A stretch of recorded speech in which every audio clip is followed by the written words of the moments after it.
Broads Media.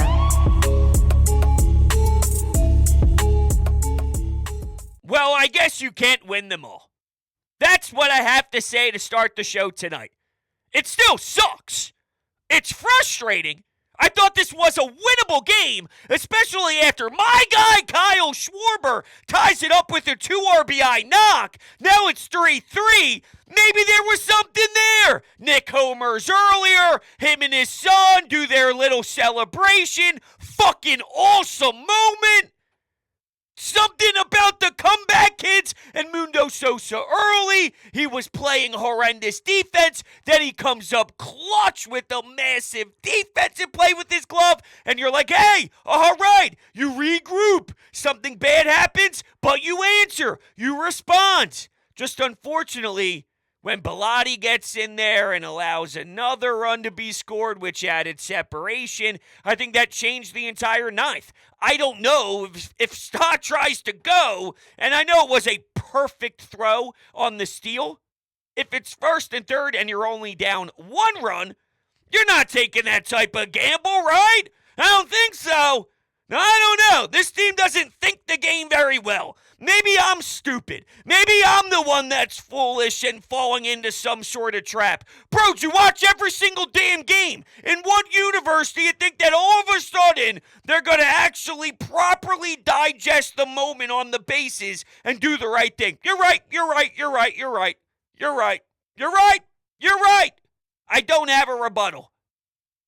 I'll tell you what aggravates me, though. Alec Bohm, awesome throw over at third. This is now the second time in the past week or two where we're mad at the broadcast for the camera angle because when he gets a hold of one, and I'm using air quotes, it looks like it's going 485 feet. It looks like it's clearly leaving the ballpark, not just going over the fence. It's such a shot that we think it's going into or out of the galaxy. It's going in space, whatever. It's landing on the moon. But then it's warning track power. That defines Alec Bohm. And somebody tweeted this at me. I forget your name. I apologize. But just know you made me laugh. All he needs is one more Wheatie. Now, if that joke was stolen from someone, then I apologize and I take the credit away from that tweeter. But man, you're damn right. One more Wheatie, something. That defines Alec Bohm. He's missing it. It's the lack of power. Is it he's getting closer, or is it he doesn't have it? I'm starting to believe, not starting, I've believed this for quite some time, but now it's getting tattooed on my body, and we ain't lasering this thing off. It is permanent. That's the point of using the tattoos as the example. Permanent. Oh, man. I'm sure everyone thought for what, a half a millisecond that there was something happening. No, wait a second. Just Alec Bohm. All right, so what about the news that happened before the game? It's being advised for Andrew Painter to get Tommy John surgery. It's deflating. Now, I guess it's something we should have been prepared for. We heard about the injury. He took some time off. He started to throw again. They got something else checked out after discomfort. Then they tell everyone that it seems to be good news and it wasn't as bad as maybe they anticipated. Yet here we are again. What sucks is I have no idea when to expect him. Tommy John doesn't ruin a career the same way it once did. Justin Verlander, at age 78, had a major problem with his arm, comes back and won a Cy Young. So for someone who's this young, with this much raw natural talent, this doesn't rule out him coming back and making a return. I'm also not tied to him the way that maybe I once was. All I'm saying is, and there's plenty of rumors and plenty of just fun talks being had about what should the Phillies go do. Should they get Juan Soto? Dude, yes! What are we talking about here? Yes! You have to look at bringing in that level of talent. If it costs a major prospect, so be it. I never wanted to move off of Sixto Sanchez. How's Sixto Sanchez doing? In this sport, as much as the hype is, as much of a talent maybe someone becomes, proven over prospect every single time. I want to let you know how nuts some Phillies fans are. I'm sure you know. I just want to give you more data. There was something about all the hypotheticals that if you were going to try and land Shohei Ohtani, what it would take. And it was criminal. It would be a flat-out steal if the Angels ever selected what the Phillies hypothetical was, and it was Fox Sports that did it. So that was the outlet, was Fox Sports. Phillies, the main pieces involved was Mick Abel and Bryson Stott. Let me tell you something right here, okay? If that's the real sources of it, the priority of the trade,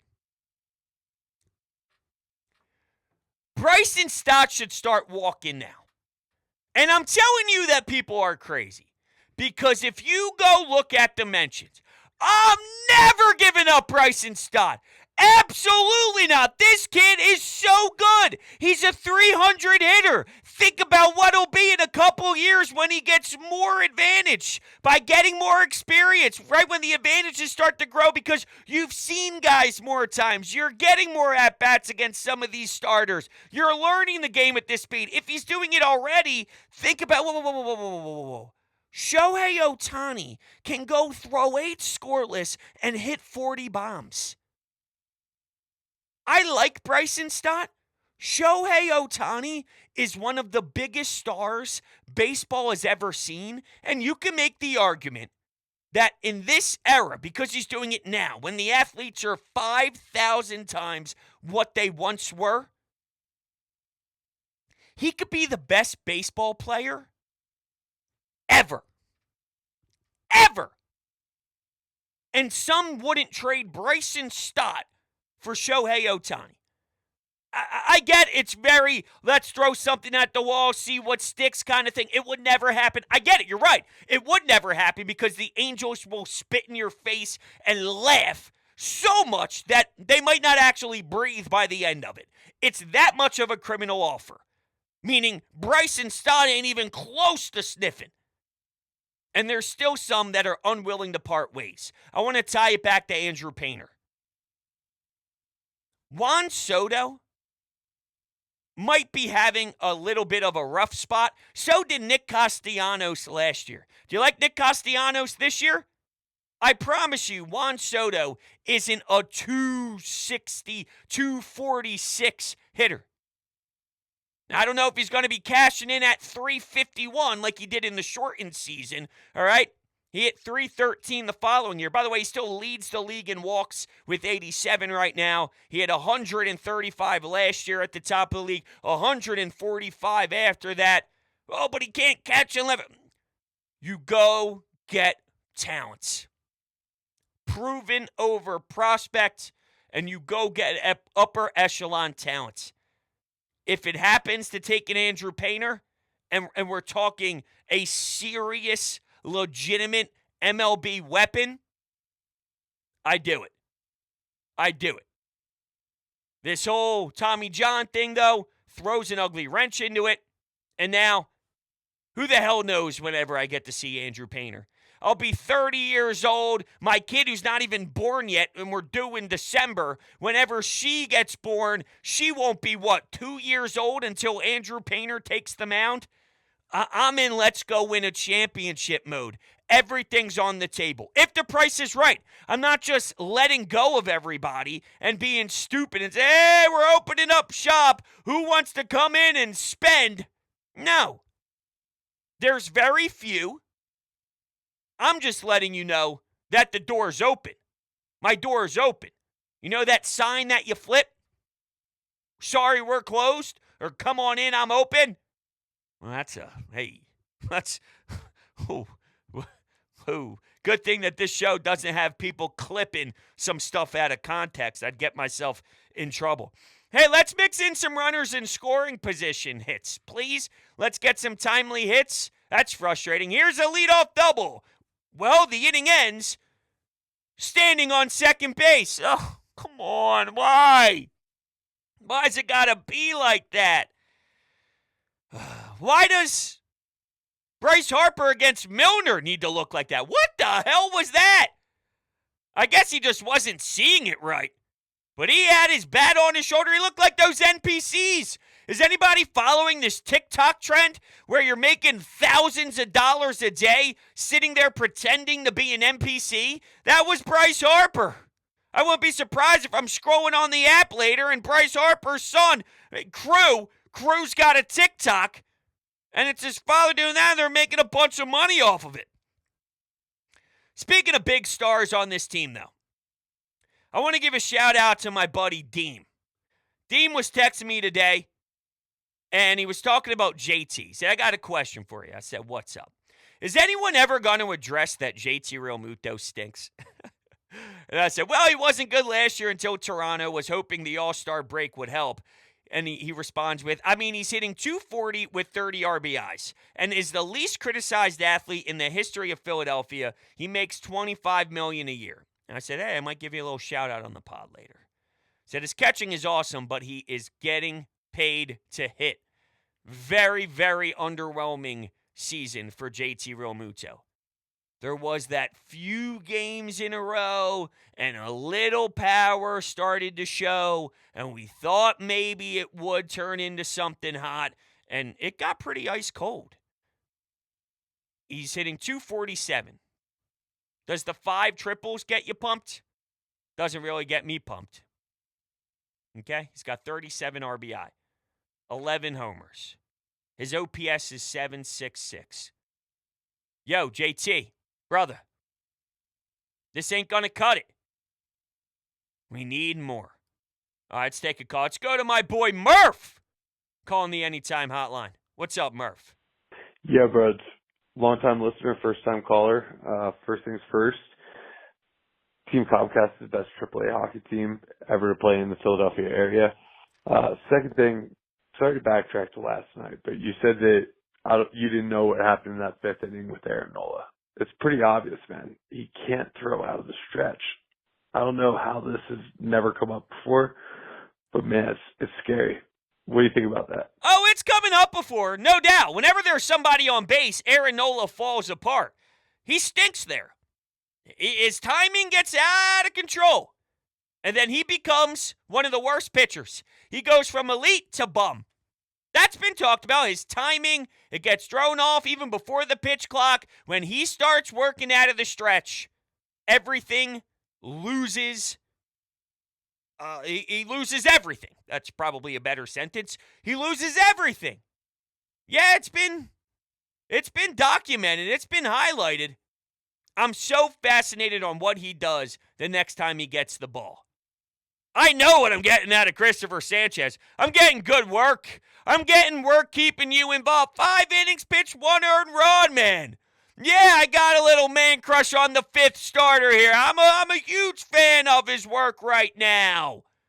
Every game. He grinded a bit. By no means was this the best Christopher Sanchez. 5 innings, 1 earned run. Didn't get help. Welcome to the Phillies. When you take the mound, you're probably going to have to do more because someone's going to mess up. Because someone's going to make a mistake. There's going to be an error along the way. Bilotti, I didn't like what happened there in the 9th.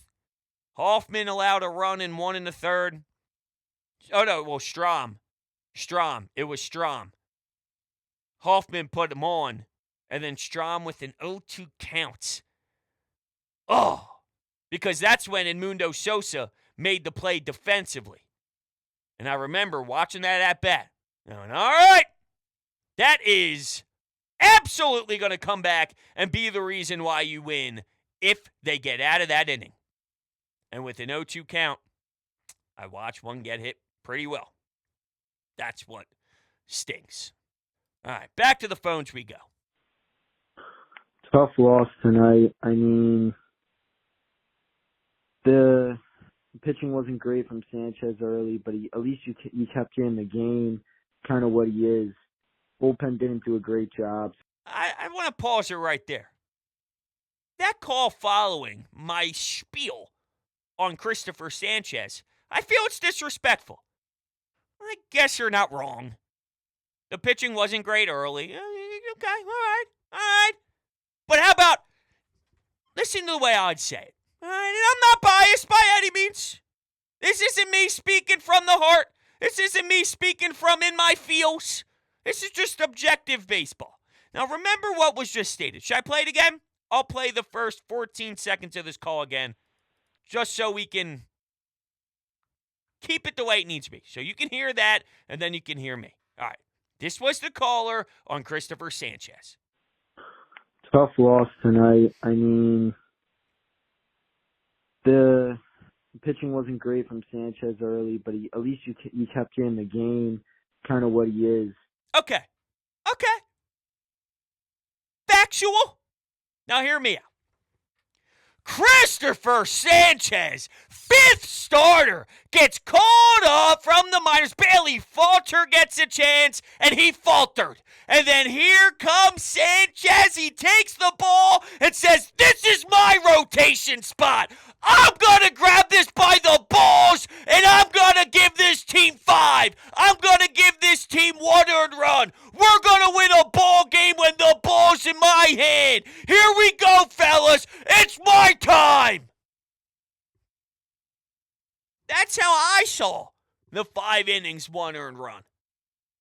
Pretty close. All right, we'll continue the call. Bullpen didn't do a great job. Certain guys let up runs, but came back to make it 3-3, and then some of the at-bats late. Sometimes the Phillies get into a mode where they're just swinging at everything. Like in the 8th inning, it was just Schwarber, Turner, Castellanos back to back. I mean, they had no chance. I mean, they get in hack mode. JT Realmuto, we got to move that guy down. I want Stott and Bohm getting more at-bats than him, and I don't want to see Derek Hall pinch hitting anymore. Because what?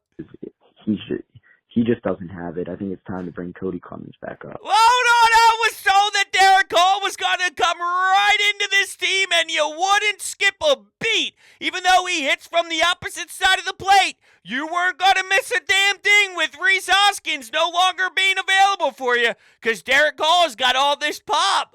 It was never going to be that way. I don't care what they do with Derek Hall if they give someone else a chance. I know Jake Cave, you looked at some of the numbers. I haven't looked in a little bit of time what he was doing in the minors, but there was a run when he was outrageous. If it's Cody Clemens, whatever. You can mix and match and start plucking away. When Bryce takes the first base, who knows? Maybe that changes a decision. I'm with you on the JT thing, though. He stinks right now. There's no sugarcoating it. He stinks right now. You're way too good to play this poorly for this long. It's been basically all year, outside of a tiny, tiny window. Come on, dude. We need you. And the scary part is, what's their record in the last 30-plus games? It's amazing. This is happening while some guys look ugly. You could say that's the nature of the beast, though. How many teams, 1 through 9, are all dominant, all at the same time for 3 months? Well, that doesn't happen. What makes you a good team is when there is a JT Realmuto that needs 4 months into the year to really be himself. Can others pick you up? Can your bullpen help out your starters? And then when your bullpen starts to leak oil, can your starters maybe go deeper? So you go 8 innings from someone. Zach Wheeler can give you 8. Aaron Nola can get into the 8th. Now, because Jose Alvarado and Seranthony Dominguez are on the shelf, that helps out so much more in a series. Things like that. Can Nick Castellanos or Kyle Schwarber hitting home runs in multiple games in a row? How much does that help out someone who's struggling? It does. That's the right way to look at it. I just think it's time now. I've given you plenty of room to work with. I've given you a while. At some point, I got to hold you more accountable. I'm with you on the JT thing. What's next? 5-3. could not beat the Brewers tonight. So that ends our little winning streak. Typical Phillies. We'll go on a nice hot winning streak. And then we'll pull this type of crap or we'll lose. What you tweeted about Hunter with, do we want to trade Andrew Painter? Yeah. Hell no. It's not worth trading our number one top pitching prospect. Despite him having Tommy John surgery, he is still technically the number one rated best, pitching prospect in minor league baseball when we drafted him and stuff. So I would keep Andrew Painter and yeah, go Phils. That's a popular opinion. Now, on today's version of In or Out, and make sure you're following me on Twitter at Broads81. I'm going on vacation. I leave on Friday, and I will be announcing what I'm doing over the next 7 days, Broads Media-wise, on Twitter. So make sure you're following to get all the updates and whatnot. But this was a good one, and I had 1,226 votes at Broads81. One more plug. So just trying to get a pulse of the fan base. The Phillies should be willing to trade Andrew Painter at the deadline. In or out? I tweeted this actually in the morning when I was having my coffee. It was before we even saw that the Andrew Painter news was released. So it's weird how that worked out in the same day. I wouldn't say worked out, how that was, how it happened. I don't know how it happened. 53% of Phillies fans are in when it comes to trading Andrew Painter, and 47% are out. I'm surprised majority leans towards doing it. And I feel when I say it like that, I'm Maury. Maury, you are the father. When it comes to 3-year-old John, Bill, you are not the father. Oh, my God! And then the wife or the girlfriend or the baby mama, she runs out to the backstage and she starts crying on the ground. I don't know why, but whenever I do the in or out and I'm giving you the results, when it comes to Andrew Painter at the deadline, should the Phillies be willing to trade him? In that 53%, I'm a terrible host. Terrible Maury host. It's not a game show. No. I'd be a terrible host when it comes to Maury. Take that for what it is. If that's your biggest takeaway today, then I did my job. Once again, we're going to end on a note that makes no sense. All right, let's see if the Phillies go win a series tomorrow afternoon. I love you all. Catch you then.